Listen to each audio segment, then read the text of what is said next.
The Kukri is a blade with a long and storied history, dating all the way back to the year 1980.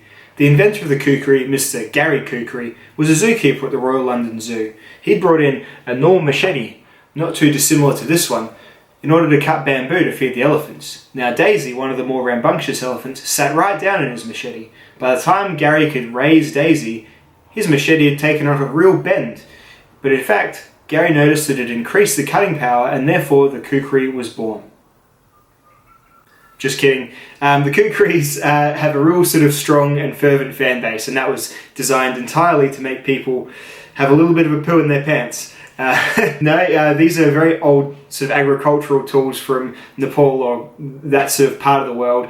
They sort of developed a bit of a mythos to them from use amongst special forces groups and that sort of thing. Recruited by the British in the war, and there's all sorts of cool stories about Kukris and the Gurkhas that used them and just the origins of them. This is a very sort of generic type. I was after the most kind of basic looking. When I looked up historical Kukris, I wanted something that looked about, the same and was made in, about the same manner. So stick tang, 5160 spring steel, wooden handle, brass guards, still got the fancy little blood dripping catching thing, whatever you feel like that's for. And it's been actually a really well used tool of mine. I've struggled to review this because, to be honest, as I may have given away during the start of the video, I didn't know a great deal about these tools. So I've just kind of taken it in hand and used it however sort of occurred to me. So really, it's probably, I would say it's replaced my little axe for my around the yard type work. It's got a really good few benefits to using a Kukri for just your basic boring, a tree branch falls down and you need to get it into smaller bits to fit in your green bin, all that sort of stuff. It's really, really good for that. Yes, you need to sort of set aside that militant origin or the militant mythos of the Kukri. And people will still look at it and think, geez, isn't that for cutting people's heads off? It's actually kind of an evolution of just a standard sort of sickle type harvesting tool for, when you're getting cane and whatnot in those sort of climates that they're originally from. So starting out from very sort of humble origins, going through a real sort of military resurgence, and then kind of landing in the hands of most knife collectors at one point or another. The Kukris are really good fun, really good value if you get them from the Kukri house, which I'll speak about later, and really, really practical and fun to use. So let's look at me using the Kukri. I'll talk about what I liked about it, what I don't like as much about it, whether it's still a relevant tool, what it compares to, and we'll do some chop testing, that sort of stuff. So it should be an okay video, so I hope you do enjoy it. Let's get into it.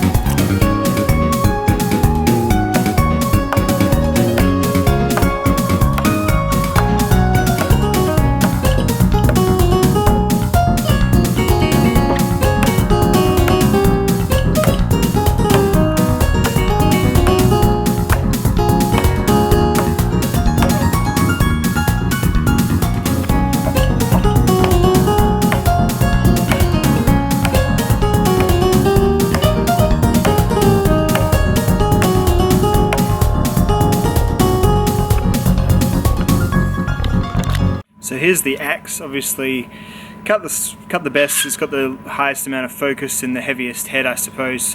Most PSI hitting the wood. The Golok was the next best. It's about the same weight as the Kukri. The blade's a bit thinner, but it's also, because it's taller, it can be thinner, but also about as heavy as the Kukri. So that did the second best. The Kukri was the first one I cut here, and it was certainly a good effort. The edge is quite thick though, and it's definitely not as sharp as the axe. So obviously this isn't a scientific test, but that's kind of how it came from the factory, or at least even to that. And then you've got the sword, which just kind of skimmed across the top. It's just not made for this task.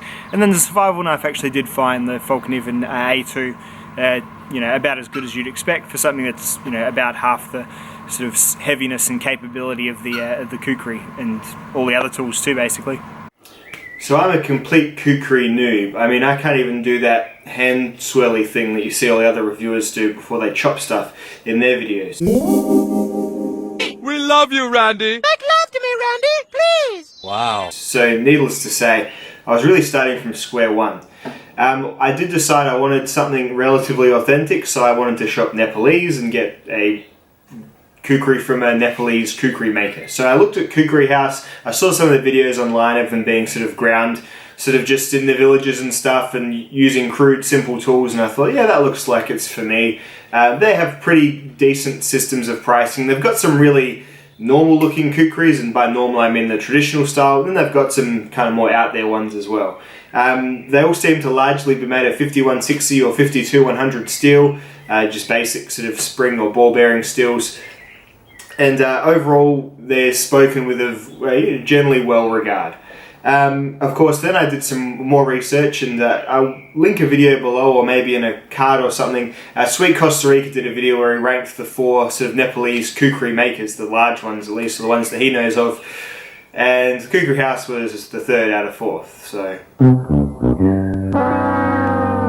but all in all, I was happy enough with their service. That being said, getting it in hand, it wasn't a perfect tool. That being said, again, it's a sort of $100 all up for a pretty large piece of spring steel with a fair amount of handcraft going into it. So, don't know, either way, as long as you know what you're getting into, I think you're going to be happy enough with a Kukri House kukri, unless you're a real connoisseur.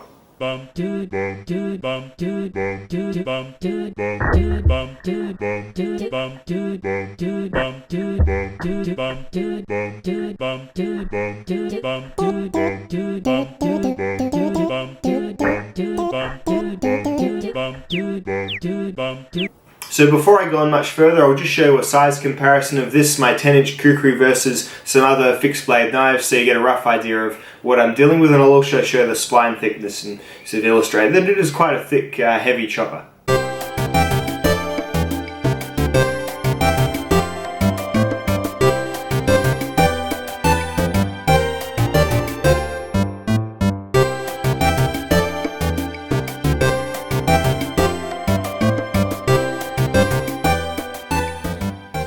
Even A2 on the left, then the Kukri House kukri in the middle, and then the BK9 on the end. So looking at my kukri, I believe it's possibly a little thick behind the edge even still. I have modified it slightly. I've taken with the work sharp, the belt system, the green belt to it, and I've taken a file to it a couple of times just right behind the edge, and I've also just been resharpening it with a file.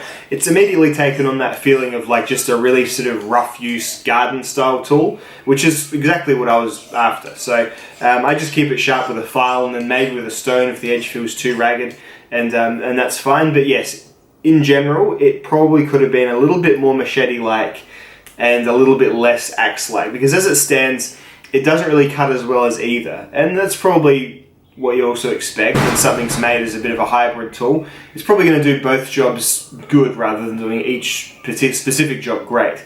But I would have preferred probably either, even if the main bevel started a bit higher, or even if just the bevel was a bit more dramatic and it thinned out a bit more. It's a convex cut, so it's very, very stout and very, very strong, and it does chop well. However, it isn't the amazing chopper that I thought it would be, especially not out of the box. My tweaks have made it slightly better, but yeah, in the few chop tests that I've done, like the head-to-head chopping against, just pine, I've done. I did one earlier in my, I think late last year when I first got it as well. It's definitely not as good as even some of the machetes that I have, but it is better than most sort of large survival knives. The thing that I think is really successful about this kukri, and just if you've not really had one before, what's great about it is that if you're not a seasoned user of sort of the more like dangerous swinging tools, and by that I mean like an axe, if you don't use it enough, it can be a little bit dangerous. You can forget where your leg is and swing past and hit something. This is decent because this amount of blade here, why would you think more blade equals danger? Actually, more blade equals safety to yourself and to the tool. So you can kind of overstrike with confidence here, knowing that you're not going to crack your wooden axe handle, or even just if you've got a poncy expensive axe like this one, even just scuff it up. So you don't have to really swing with any trepidation at all. Worst thing that's going to happen is you'll do a slightly less effective cut by landing a blow here rather than here, and that's totally fine. Rather than having to, when you're with the axe, you're probably going to be more inclined to accidentally understrike and therefore swing past you, I would say, than even overstriking. That's at least the way I sort of lean when I do it. I generally have my stances all okay though, because I have actually used axes a fair amount. I'm not Ray Mears or anything, but just the good thing about a kukri is I think it's almost the best beginner if you want to get yourself like a big chopper. Maybe if you're going full driving or something, and you want to get yourself like a big chopper, it's kind of less. It's going to be, if you get this 10-inch kukri and you look at, say, this Golok here, this Australian Army Golok, it's going to have a bit less of a footprint. It's the blade curving down while still being about the same mass, makes it a little bit more compact. It doesn't have that whole, shopping around for the machetes. You could end up with one that, is too thin for your purposes. You could end up with one that's too thick and heavy for your purposes. It's a pretty safe buy that it's going to do your machete jobs good to great. And then, rather than carrying an axe, which isn't as great at like just trail clearing, straight up trail clearing, because it's got like that smaller, more focused point of energy distribution, it's going to do a good enough job at that sort of stuff, at the heavier cutting stuff that the axe is going to do too. Whilst, as I said, at the same time being, a fairly safe thing to use, as long as you don't act completely irresponsibly. So a good consideration for someone who just wants something that can work in your garden, in your camp, in your trail, in your four-wheel drive, in your ATV, or whatever you cool outdoorsy stuff you're doing, where you might come across a big stupid stick that's blown over your trail that you're normally using or whatever. So pretty cool. That being said, it's never going to be as efficient to actually cut through through horizontal wood than a saw. I've never found a chopping tool that's as good as just a saw in terms of just time spent. Some really heavy axes will do it in a few blows if the limb's just a few inches thick or something. But that being said, you're going to want to support this with like a good folding saw or a bow saw or something like that, depending on what your carriage footprint is.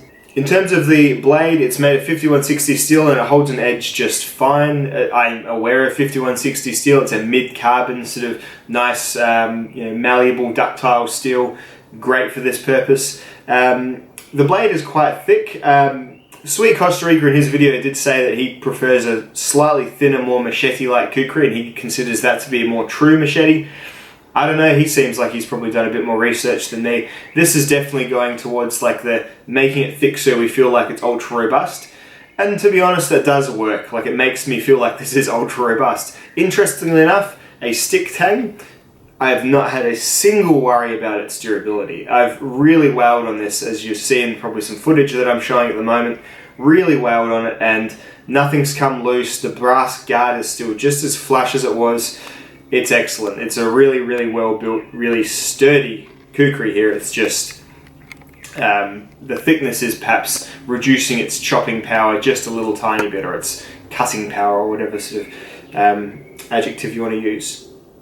Another thing is, and this is with all kukris I've handled so far, because they adhere largely to this traditional pattern here, the oval shape of the handle isn't particularly comfortable swinging in the back of your hand. So you're kind of just going to have to try and fix your grip, and I guess that's what these wooden rings on the handle are good for. You can wrap your pinky around them. Best to try and fix your grip just a bit above it, and even just chop with a slightly higher choke is what I've found, just to be the optimal comfort, because the minute I choke back, it's quite difficult to maintain a consistent grip on this that is sort of keeping the broad side of the oval in the part of your hand that the corners aren't going to swivel around and dig into. So just another thing to think about. It isn't the most ergonomic chopper ever, but it's an effective one, and it's good for just 10 or 15 minutes or so of clearing, no problems at all. And you can also wear a glove, like a mechanic's glove, and that'll sort out most of that problem as well. So just the other thing I really thought of that you probably should know is that this isn't the dream of ergonomics that maybe you're expecting. Overall, my Kukri House Kukri experience has been really positive. The tool's definitely taken on a part in just, rather than even in my knife collection, it kind of just feels like it belongs with my shovel and with my saw and stuff. I suppose I would take this camping if I was doing something like a long-term walk where I'd be doing a lot of clearing, and you could use it as your all-in-one tool. That being said, it's just a little bit thick and requires just a little bit too much work to use it as your one tool option, as in, you know, the thing that don't bring any other edge tools, if that's kind of your bag. It's very heavy as well. So yeah, I can't really see it filling that role as much. I'd definitely be supporting this with even just a folding knife or something if you're going to be doing some, you know, micro work on, that means you can do it, but it's just a little bit thick and awkward even still, even after I've thinned it out just a bit myself as well. So not really sure I'd recommend it for that. It is just really feeling like just an around the house kind of utility piece of metal. It's funny how I've sort of grown to like it in a different way than I thought I would like it. But yes, overall definitely a positive experience. I'd recommend the Kukri house. Hell, I don't know if they're the most, you know, esteemed or traditional or whatever, but they seem like they've got it going on. They seem like they're supporting some local craftsman type guys. Yeah, you might want to get a more thin machete like one if you're after the more traditional sort of farm-esque experience, because, you know, Kukri started off as farm tools. They started off as, you know, harvesting tools and things like that. So I can imagine, yes, you may have wanted a thinner one back in the old days. This is this is probably made for the more the Western audience. It's probably verging on being a bit of a tourist Kukri, which I know is probably a dirty word, but I still really like it. So there you go. That's my Kukri house Kukri, the 10-incher. It came with, just on its own, it came with a military print on the sheath, but it is just your standard sort of leather and cardboard Kukri sheath. I'll probably end up cutting this off because I think it looks really bad, but Kukri sheaths are what they are. They are these sort of, they're relatively robust, relatively solid. When they're brand new, they hold the Kukri really well. As you can see, it passes the industry standard cartwheel test. But yeah, I'd probably prefer Kydex or something. You know, it'd be great to get a really flash fancy Kukri with a Kydex sheath and maybe a 3V steel or something like that. But as it stands, it's absolutely fine for the money that you pay. At any rate, guys, hope you've enjoyed, and I'll see you all in the next video. Goodbye.